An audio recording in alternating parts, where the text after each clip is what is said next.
Ozma of Oz. Chapter 18. The Fate of the Tin Woodman. Dorothy obeyed. She ran at once behind the Gnome King, who was still trying to free his eyes from the egg, and in a twinkling she had unbuckled his splendid jeweled belt and carried it away with her to her place beside the tiger and lion, where, because she did not know what else to do with it, she fastened it around her own slim waist. Just then the chief steward rushed in with a sponge and a bowl of water, and began mopping away the broken eggs from his master's face. In a few minutes, and while all the party stood looking on, the king regained the use of his eyes, and the first thing he did was to glare wickedly upon the scarecrow and exclaim, "I'll make you suffer for this, you hay-stuffed dummy. Don't you know eggs are poison to gnomes?" "Really?" said the scarecrow. "They don't seem to agree with you, although I wonder why." "They were strictly fresh and above suspicion," said Billina. "You ought to be glad to get them." "I'll transform you all into scorpions," cried the king, angrily, and began waving his arms and muttering magic words. But none of the people became scorpions, so the king stopped and looked at them in surprise. "What's wrong?" he asked. "Why, you are not wearing your magic belt," replied the chief steward, after looking the king over carefully. "Where is it? What have you done with it?" The Gnome King clapped his hand to his waist, and his rock-colored face turned white as chalk. "It's gone!" he cried helplessly. "It's gone, and I am ruined."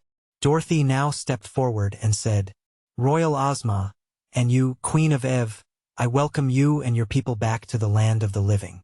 Billina has saved you from your troubles, and now we will leave this dreadful place, and return to Ev as soon as possibly." While the child spoke, they could all see that she wore the magic belt, and a great cheer went up from all her friends, which was led by the voices of the Scarecrow and the Private. But the Gnome King did not join them. He crept back onto his throne like a whipped dog, and lay there bitterly bemoaning his defeat. "But we have not yet found my faithful follower, the Tin Woodman," said Ozma to Dorothy, "and without him I do not wish to go away." "Nor I," replied Dorothy quickly. "Wasn't he in the palace?" "He must be there," said Billina. "But I had no clue to guide me in guessing the Tin Woodman, so I must have missed him." "We will go back into the rooms," said Dorothy. "This magic belt, I am sure, will help us to find our dear old friend." So she re-entered the palace, the doors of which still stood open, and everyone followed her except the Gnome King, the Queen of Ev and Prince Evering. The mother had taken the little prince in her lap and was fondling and kissing him lovingly, for he was her youngest born. But the others went with Dorothy, and when she came to the middle of the first room the girl waved her hand, as she had seen the king do, and commanded the Tin Woodman, whatever form he might then have, to resume his proper shape. No result followed this attempt, so Dorothy went into another room and repeated it, and so through all the rooms of the palace. Yet the Tin Woodman did not appear to them, nor could they imagine which among the thousands of ornaments was their transformed friend. Sadly they returned to the throne room, where the king, seeing that they had met with failure, jeered at Dorothy, saying, "You do not know how to use my belt, so it is of no use to you. Give it back to me and I will let you go free, you and all the people who came with you. As for the royal family of Ev, they are my slaves, and shall remain here." "I shall keep the belt," said Dorothy. "But how can you escape without my consent?" asked the king. "Easily enough," answered the girl. "All we need to do is to walk out the way that we came in." "Oh, that's all, is it?" sneered the king. "Well, where's the passage through which you entered this room?" They all looked around, but could not discover the place, for it had long since been closed. Dorothy, however, would not be dismayed. She waved her hand toward the seemingly solid wall of the cavern and said, "I command the passage to open." Instantly the order was obeyed. The opening appeared and the passage lay plainly before them. The king was amazed, and all the others overjoyed. "Why, then, if the belt obeys you, were we unable to discover the Tin Woodman?" asked Ozma. "I can't imagine," said Dorothy. "See here, girl," proposed the king eagerly. "Give me the belt, and I will tell you what shape the Tin Woodman was changed into, and then you can easily find him."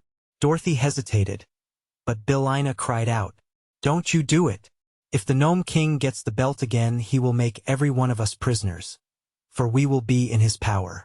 Only by keeping the belt, Dorothy, will you ever be able to leave this place in safety." "I think that is true," said the Scarecrow. "But I have another idea due to my excellent brains. Let Dorothy transform the king into a goose egg unless he agrees to go into the palace and bring out to us the ornament which is our friend Nick Chopper, the Tin Woodman." "A goose egg!" echoed the horrified king.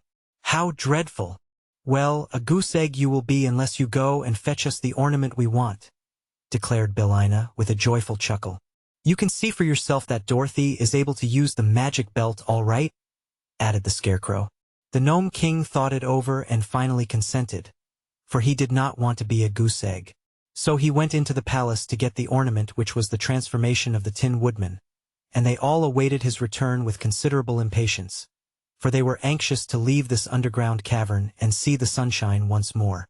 But when the Gnome King came back, he brought nothing with him except a puzzled and anxious expression upon his face. "He's gone," he said. "The Tin Woodman is nowhere in the palace." "Are you sure?" asked Ozma sternly. "I'm very sure," answered the king, trembling. "For I know just what I transformed him into, and exactly where he stood. But he is not there, and please don't change me into a goose egg, because I've done the best I could." They were all silent for a time, and then Dorothy said, "There is no use punishing the Gnome King any more, and I'm afraid we'll have to go away without our friend."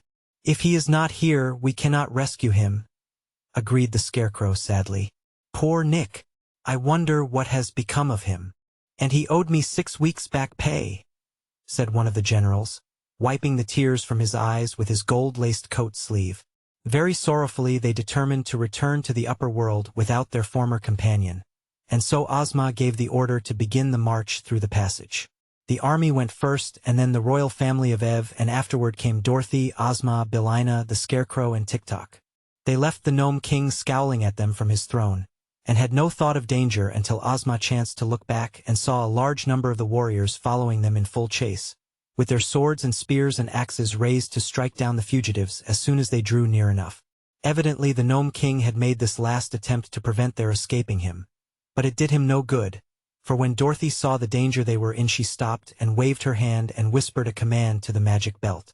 Instantly the foremost warriors became eggs, which rolled upon the floor of the cavern in such numbers that those behind could not advance without stepping upon them. But when they saw the eggs, all desire to advance departed from the warriors, and they turned and fled madly into the cavern, and refused to go back again. Our friends had no farther trouble in reaching the end of the passage, and soon were standing in the outer air upon the gloomy path between the two high mountains. But the way to Ev lay plainly before them, and they fervently hoped that they had seen the last of the Gnome King and of his dreadful palace. The cavalcade was led by Ozma, mounted on the Cowardly Lion, and the Queen of Ev, who rode upon the back of the tiger. The children of the Queen walked behind her, hand in hand. Dorothy rode the Sawhorse, while the Scarecrow walked and commanded the army in the absence of the Tin Woodman. Presently the way began to lighten and more of the sunshine to come in between the two mountains, and before long they heard the thump, thump, thump of the giant's hammer upon the road. "How may we pass the monstrous man of iron?" asked the Queen, anxious for the safety of her children. But Dorothy solved the problem by a word to the magic belt. The giant paused, with his hammer held motionless in the air, thus allowing the entire party to pass between his cast-iron legs in safety.